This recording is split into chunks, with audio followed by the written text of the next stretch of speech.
2050. Les temps ne changent pas. Chaque heure se ressemble.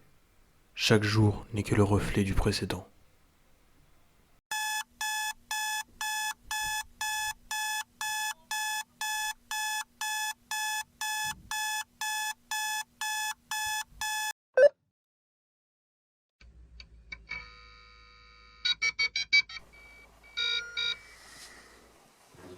Bonjour Léo, il est 8h50 du matin et une belle journée s'annonce devant vous.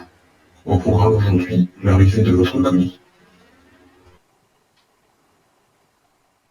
2050, ce n'est pas la meilleure année pour être jeune. Les pandémies s'enchaînent et la misère s'installe peu à peu. Avec tout ça, un nouveau virus est apparu et dure depuis bien trop longtemps, celui du désespoir. En tant qu'étudiant, j'ai eu la chance d'être dans un logement chez l'habitant, celui d'une vieille dame qui avait perdu ses enfants à cause des pandémies. Il était certes peu moderne mais idéal pour moi.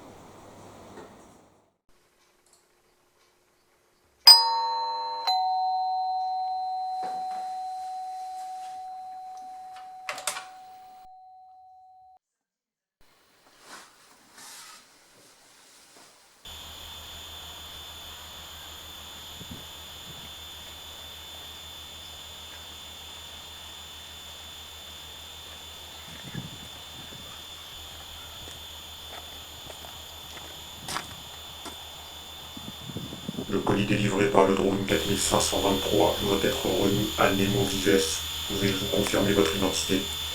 Oui, c'est ça. Nous vous remercions d'avoir choisi notre compagnie.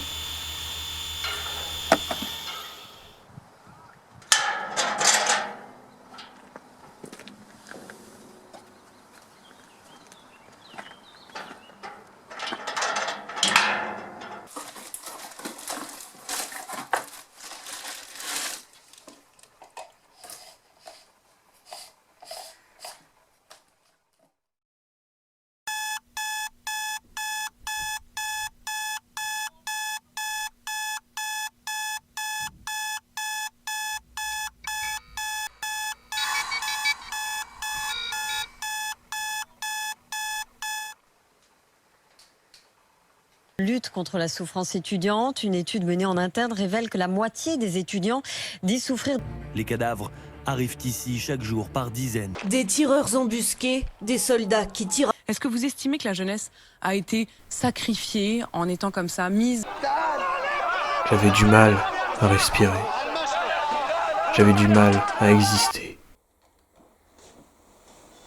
J'essayais de m'échapper.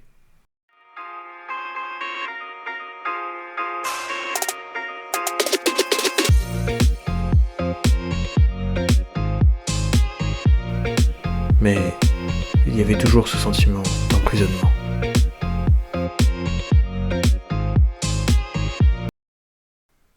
Les cours n'étaient pas animés.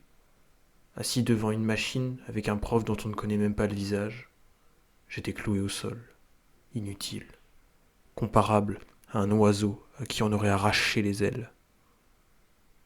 J'étais laissé à l'abandon, sans avenir, sans passion, similaire à une machine à qui on dit quoi faire, à qui on dit quoi être.